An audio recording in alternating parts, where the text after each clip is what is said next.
saudara yang telah saudara laksanakan dalam beberapa tahun terakhir dengan kerja yang cukup keras.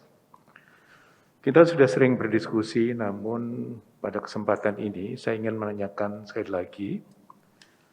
Yang pertama, apa yang mendasari saudara tertarik melakukan penelitian tentang polimorfisme gen CTLA4 dan gen PTPN22, positivitas anti-TPO dan anti-TG, serta kadar T3 dan FT4 pada anak Down syndrome. Yang kedua, setelah saudara mendapatkan hasilnya dan ternyata polimorfisme kedua gen tersebut tidak ada hubungan terhadap penanda autoimun penyakit tiroid dan juga positivitas anti-TPO dan anti-TG pada sindrom Down cenderung tinggi, sedangkan kadar T3 dan FT4 cenderung rendah. Apa langkah saudara selanjutnya dalam rangka memanfaatkan hasil penelitian saudara, terutama untuk pengelolaan berita-berita Down syndrome yang tentunya ingin mendapatkan pengelolaan yang lebih baik? Saya kira dua pertanyaan itu, Dr. Faizi. Monggo, kami silakan. Terima kasih guru saya, Prof. Sudipto Dr. MS PhD, selaku promotor yang sangat baik dan sangat telaten membimbing saya yang belajar di usia lanjut. Pertanyaannya sangat menarik. Jadi latar belakang saya melihat pasien-pasien kami secara signifikan ini sangat meningkat pasien-pasien yang dikonsulkan dengan Down syndrome. Dan pada umumnya dikonsulkan karena gangguan tiroidnya. Anak-anak Down syndrome sendiri mempunyai keterlambatan baik secara motorik maupun kognitif, dan semuanya terlambat, apalagi disertai gangguan tiroid. Oleh karena itu kami ingin melihat bahwa apakah yang jelas dengan gangguan tiroid ini semakin memperlambat atau memperdalam atau memperberat keterlambatan anak-anak Down syndrome ini. Dan melihat kenyataan juga di populasi normal, populasi non-Down syndrome, itu ada 2 gen yang dikaitkan dengan gangguan tiroid atau imun, yakni gen CTLA4 dan PTPN22. Oleh karena itu, kami tertarik sekali apakah anak-anak Down syndrome gangguan tiroidnya ini related atau ada hubungan dengan polimorfisme 2 gen tersebut. Ini langkah pertama yang mendasari bahwa kenapa saya ingin melihat apakah polimorfisme itu ada hubungan. Maka kami menyusun suatu kerangka konsep berdasarkan bahan literatur yang telah kami baca, bahwa telah terbukti 2 gen tersebut polimorfismenya itu meningkatkan prevalensi gangguan tiroid pada anak-anak yang atau pasien yang non-Down syndrome. Dan temuan di sini ternyata kerangka yang saya susun itu sama sekali evidence-nya tidak menyokong, tidak mendapatkan evidence bahwa polimorfisme 2 gen tersebut menyebabkan gangguan tiroid pada anak-anak Down syndrome. Oleh karena itu, justru di sini kami mendapatkan temuan bahwa positivitas marker autoimun itu lebih dini. Bahkan usia 1 bulan pun sudah ada yang positif, dan 96% itu sudah positif. Jadi, dan kadar FT4, walaupun ini secara kita sudah sebutkan kelemahan penelitian kami bahwa pasien-pasien kita di Sutomo itu kurang variasinya antara lain beberapa faktor, yakni karena dia datang dalam rujukan, rumah sakit kita rujukan, dan kedua yang kita lakukan adalah masa pandemi. Oleh karena itu, sebagai praktisi tentu kami tidak menganjurkan pada teman-teman sejawat yang berkecimpung, dokter anak yang berkecimpung menangani kasus-kasus ini untuk fokus pada 2 gen tadi. Kita lebih fokus pada penanda autoimunnya, karena bisa berlangsung lebih dini dibandingkan yang kita perkirakan, yang literatur lain menyebabkan 50% setelah 10 tahun. Jadi ternyata minimal di populasi kita, Surabaya dan sekitarnya, kalau kita belum punya evidence untuk seluruh nasional, itu marker autoimunnya jangan lupa untuk dilakukan pemeriksaan lebih dini. Dan tentu uji fungsi tiroidnya dilakukan pemeriksaan lebih dini. Demikian Prof. Zip. Terima kasih. Terima kasih Dr. Faizi atas jawabannya. Saya sangat puas dengan jawaban tersebut. Matur nuwun Prof. Budi atas waktunya. Assalamualaikum warahmatullahi wabarakatuh. Waalaikumsalam. Terima kasih Prof. Zip selaku promotor. Sebelum ke Dr. Anang Endarianto selaku kopromotor, kelupaan untuk menyalami Prof. Retno Handayani, Dr. Master of Science, PhD yang mengikuti ujian ini sebagai penyangga secara online. Terima kasih Prof. Retno. Selanjutnya, sami-sami Prof. Selanjutnya kepada kopromotor Dr. Anang Endarianto, dokter spesialis anak konsultan. Beliau saat ini sedang diusulkan untuk menjadi guru besar. Kita doakan mudah-mudahan segera turun. Saya persilakan Dr. Anang Endarianto. Terima kasih Bapak Dekan Fakultas Kedokteran UNER, Profesor Budi Santoso yang saat ini menjadi Ketua Sedang.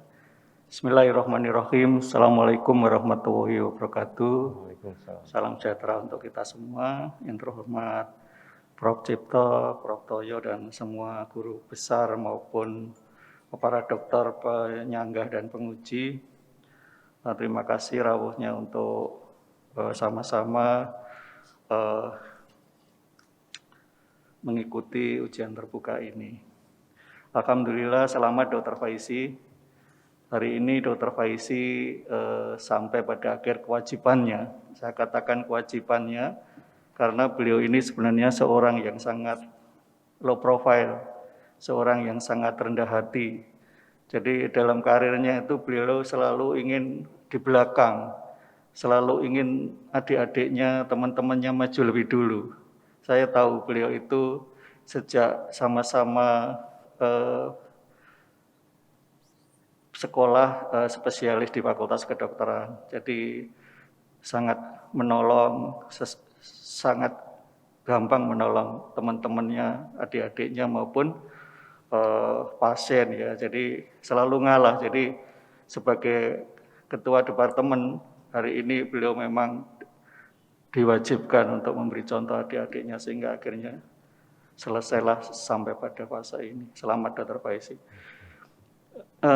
Saya berulang kali diskusi dengan Dr. Faizi dan sebenarnya sangat tertarik mengenai imunogenetik sejak awal dalam kasus sindroma Down dengan kaitannya dalam endokrinologi. Dr. Faizi, saya akan melanjutkan pertanyaan dari promotor Prof. Cipto mengenai temuan ini. Ketika Dr. Faizi menyimpulkan tidak ditemukan hubungan antara gen CTLA4 dan BTPN22 dengan positivitas antitiroid peroksidase, antitiroglobulin, serta kadar T3 dan FT4, saya hanya ingin diterangkan dan mungkin untuk para audiens dan yang mengikuti ini. Apa maknanya dalam dunia imunogenetik endokrinologi dalam temuan ini? Jadi dalam aspek akademik itu maknanya apa temuan ini? Dan yang kedua, selaku praktisi ilmu kesehatan anak yang setelah lama menekuni dan memiliki pendidikan di luar negeri sebanyak 3 kali ke luar negeri mengenai endokrinologi. Apa implikasi temuan ini dalam praktek pediatri, Dr. Faizi? Saya kira itu yang ingin saya dapatkan penjelasan dari Dr. Faizi. Terima kasih. Assalamualaikum warahmatullahi wabarakatuh. Baik, saya persilakan Dr. Faizi. Terima kasih kakanda saya, teman juga guru saya, Dr. Anang Endaryanto, dokter spesialis anak konsultan, yang saat ini sebagai direktur saya juga di Rumah Sakit Dr. Sutomo, direktur pelayanan medik. Terima kasih atas bimbingannya selama ini sebagai kopromotor, dan juga selalu pertanyaannya mendasar dan cukup sulit untuk dijawab. Imunogenetik tentang aspek 2 gene tadi memang secara evidence untuk terjadinya penyakit autoimun pada populasi Down syndrome, non-Down syndrome itu memang terbukti meningkatkan risiko terjadinya penyakit 2 macam, yakni Hashimoto thyroiditis dan Graves' disease. Dan kerangka konsep yang sudah saya terangkan tadi itu kita ingin mencari evidence untuk pasien-pasien yang Down syndrome. Ya, ternyata risiko terjadinya penyakit autoimun pada anak-anak Down syndrome terbukti tidak hanya ditentukan oleh 2 gene ini. Tentu ada gene lain yang masih berperan, yang tidak luput, atau tidak kami teliti di sini. Misalnya gene IRE dan juga gene TSH dan gene reseptornya sendiri untuk tiroidnya sendiri. Dan itu menjadikan mungkin saling terkait. Itu yang tidak bisa dibuktikan pada penelitian kami. Oleh karena itu, pada penelitian ini tidak bisa menyumbangkan evidence bahwa 2 gene ini berperan pada risiko terjadinya penyakit tiroid autoimun pada anak-anak Down syndrome. Oleh karena itu, sebagai praktisi tentu kita harus tidak boleh fokus pada 2 gene tersebut, tetapi pada penanda yang lebih dini yang bisa kita lakukan pemeriksaannya dan lebih sederhana di praktek sehari-hari, yakni anti-TPO dan anti-TG. Yang memang disarankan memang karena risikonya itu terjadi setelah ada yang jurnal mengatakan di atas 5 tahun, 7 tahun, dan 10 tahun itu dari 30% menjadi 50%. Tetapi pada penelitian kita di sini ini lebih dini, semuanya di bawah 5 tahun. Dan yang termuda itu 1 bulan, itu sudah positif. Oleh karena itu secara praktis kami menyarankan pemeriksaan, 1, lakukan screening, semua screening pada bayi baru lahir, itu sudah menjadi program pemerintah. Yang kedua, tentu ini bisa diadopsi juga untuk melakukan pemeriksaan penanda autoimunnya juga pada usia yang lebih dini. Tentu saya tidak bisa menyatakan berapa dininya karena penelitian kami tidak dirancang untuk melihat cut off usianya. Tetapi lebih awal lebih baik. Dan menurut American Pediatric Academy itu kalau uji fungsi tiroid selain screening itu dilakukan pada 6 bulan pertama dan sesudah usia 1 tahun itu tiap tahun dilakukan uji fungsi tiroid. Demikian Dr. Anang Endaryanto. Terima kasih. Terima kasih Dr. Faizi. Jadi penelitian ini memang disusun dari kebenaran rasional ya, yang Dr. Faizi sangat tertarik mengenai aspek imunologi hiperreaktivitas sel T karena kaitannya di Down syndrome dengan autoimunitas, dan banyak dipakai di diskusi-diskusi bahwa ada peran CTLA4 dan PTPN2. Dan setelah Dr. Faizi meneliti, melanjuti ternyata memang tidak ada hubungannya. Jadi ini sebuah temuan yang cukup signifikan ya di dunia ilmu pengetahuan imunogenetik, dan saya kira ini juga harus ditindaklanjuti dengan eksplorasi di hal-hal lain untuk peningkatan prediksi. Saya kira saya sangat puas dengan hasil temuan dan jawaban Dr. Faizi. Terima kasih, Prof. Putih. Baik, terima kasih Co-Promotor Dr. Anang Endarianto. Selanjutnya kepada Profesor Dr. Sutoyo, dokter spesialis urologi konsultan. Saya persilakan Prof. Toyo. Ini jauh-jauh dari Banyuwangi ya Prof ya? Terima kasih Pak Dekan Prof. Budi yang hari ini memimpin sidang. Untuk Prof. Bendus, Dr. Faizi, selamat, alhamdulillah, soal hari ini selesai ya, untuk sekolah doktornya ini. Jadi Dr. Faizi ini teman saya, alumni di Musola ya, Musola di bawah patologi itu. Jadi beliau memang betul itu low profile sekali. Jadi setiap hari Jumat itu saya kalau jam 10 sudah Ustadz belum ada lab, beritanya itu udah bingung kita. Dan nyari penggantinya siapa nih? Penggantinya kalau enggak Prof. Sunarko itu. Prof. Sunarko ya Dr. Faizi itu. Berdua itu guys, kita kejar untuk jadi pengganti. Makanya saya panggil Gus Faizi gitu ya. Pak Ustadz soalnya.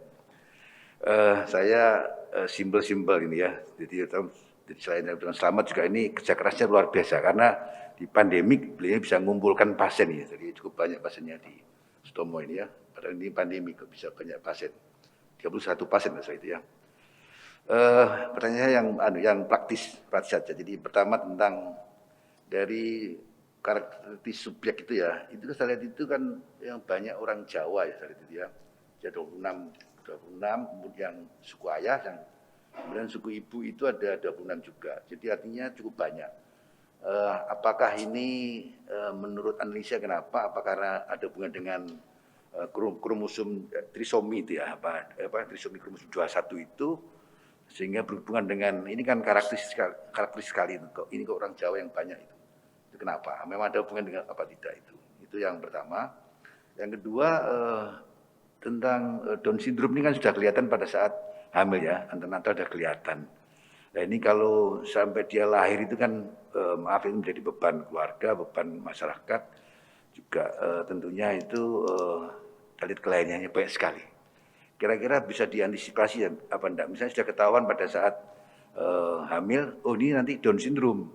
Supaya nanti itu tidak terjadi kelainan yang banyak sekali itu, apakah bisa diantisipasi? Apa mungkin diberikan sesuatu, terapi, apa terapi hormonal, apa terapi apapun, sebelum dia lahir itu apa bisa diberikan sehingga nanti tidak ada kelainan yang luar biasa itu. Terima kasih.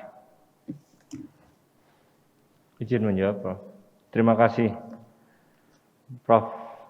Profesor Dr. Sutoyo, dokter spesialis urologi konsultan.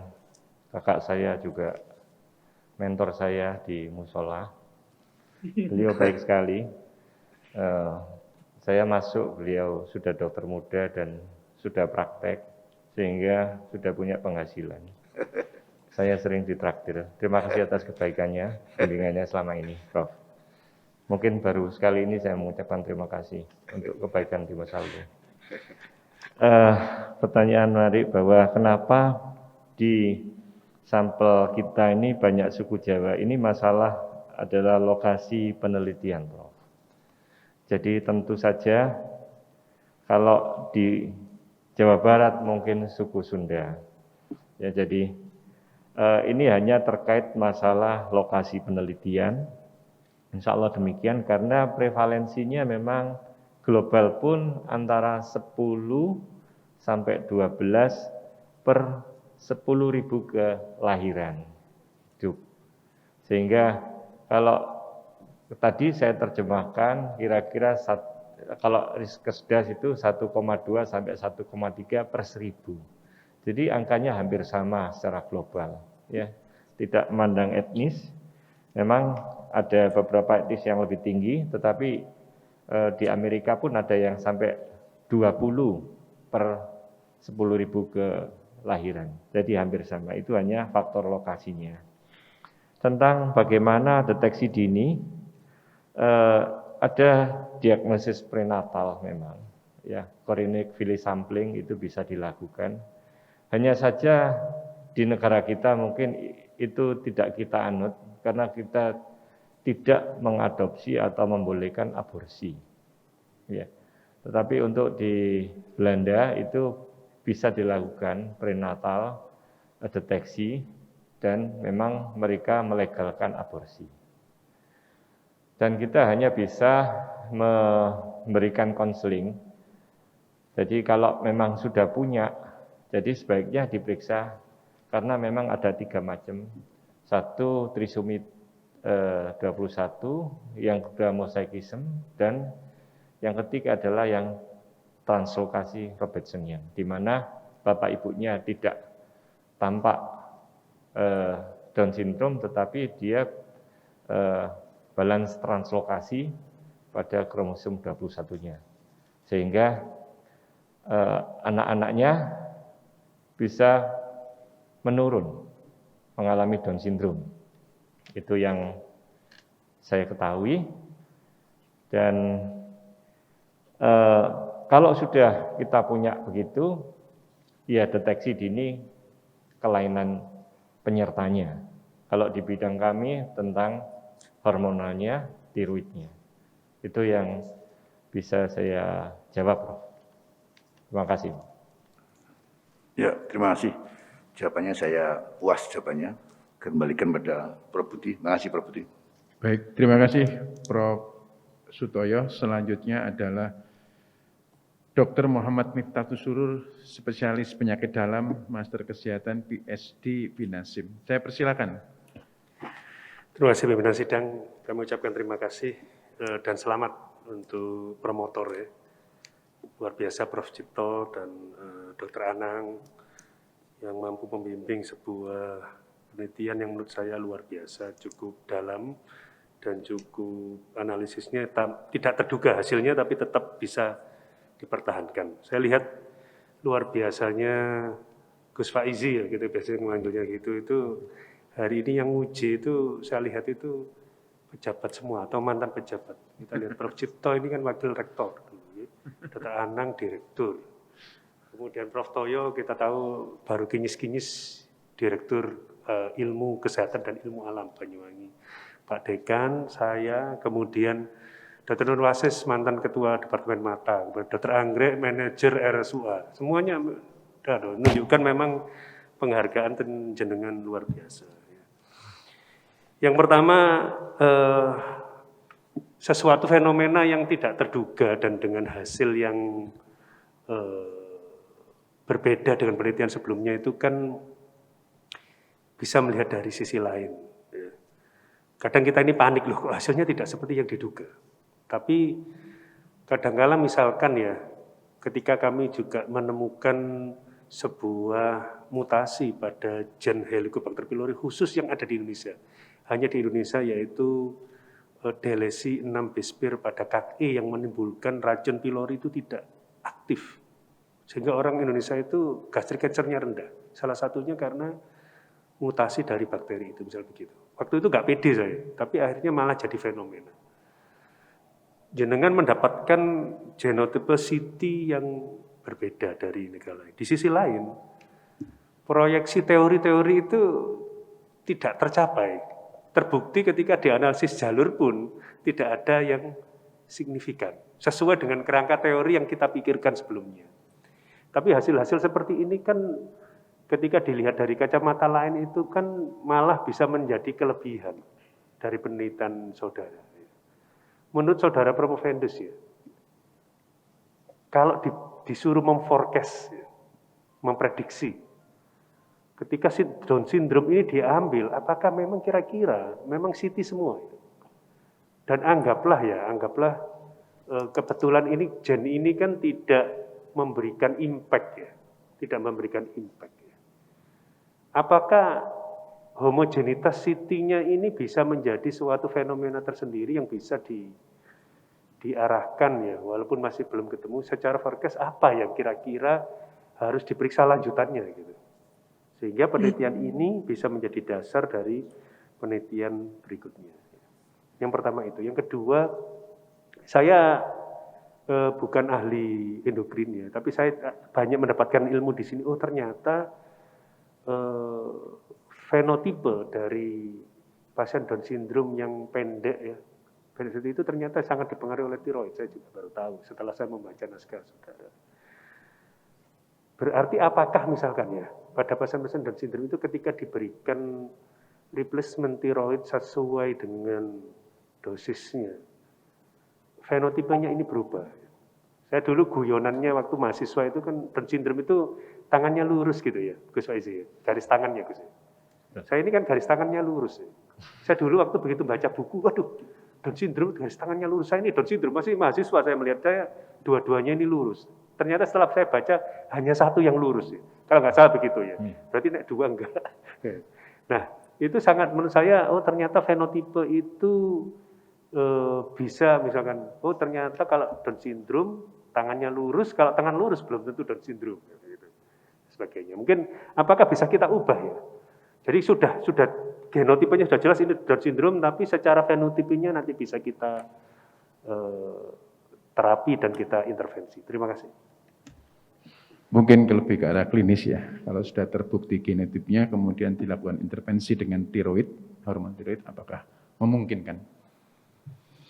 Terima kasih, izin menjawab. Bapak Warek, saya tersanjung diuji oleh para pejabat sekalian. Matur nuwun. Dr. Muhammad Miftahus Surur, spesialis penyakit dalam, Master Kesehatan, PhD Finasim.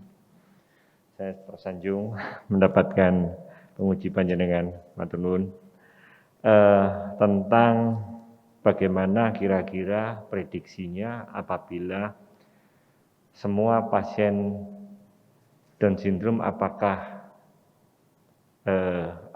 diambil sampelnya, dilihat PTPN dua-duanya apakah CT semuanya. Tentu yang ditanya tidak tahu, lebih tahu dari yang bertanya. Tentu itu harus dilakukan sampling yang lebih luas untuk pasien-pasien Down syndrome. Karena namanya polimorfisme itu adalah respon genetik terhadap lingkungan. Begitu kira-kira yang saya ketahui. Sehingga terjadi perubahan susunan asam amino atau basa nukleotida penyusun dari gen tersebut. Kira-kira demikian. Jadi apabila lingkungannya berbeda, tentu polimorfismenya juga berbeda. Itu suatu keniscayaan dan sudah terbukti. Apakah nanti semua Down syndrome begitu? Wallahu a'lam. Mohon maaf. Yang kedua, apakah replacement hormon tiroid itu akan mengubah fenotip dari Down syndrome? Demikian. Jadi untuk perawakan anak-anak Down syndrome itu mempunyai kurva sendiri. Semua sindrom kalau diteliti tentang pertumbuhan itu mempunyai kurva tersendiri yang berbeda dengan yang non sindromik. Ya. Down syndrome ini mempunyai kurva sendiri. Nanti sindrom lain misalnya Turner juga mempunyai kurva sendiri. Sindrom yang lain pun kayak akondroplasi juga beda lagi. Jadi masing-masing punya kurva sendiri. Dan kelainan tiroid atau disfungsi tiroid hanya adalah salah satu dari gejala, salah satu dampak anak-anak yang mengalami Down syndrome. Sehingga ada penelitian yang pernah saya baca sudah agak lama, tahun 2006 kalau nggak salah, itu anak-anak yang Down syndrome yang mengalami disfungsi tiroid itu sangat terlambat perkembangannya, developmentnya sangat terlambat. Tetapi setelah diterapi selama 2 tahun, itu tidak juga akan menaik. Jadi akan terkejar dengan perkembangan anak-anak Down syndrome yang tidak diterapi. Tetapi suplementasi atau replacement dari tiroid itu tidak hanya untuk mengejar perkembangan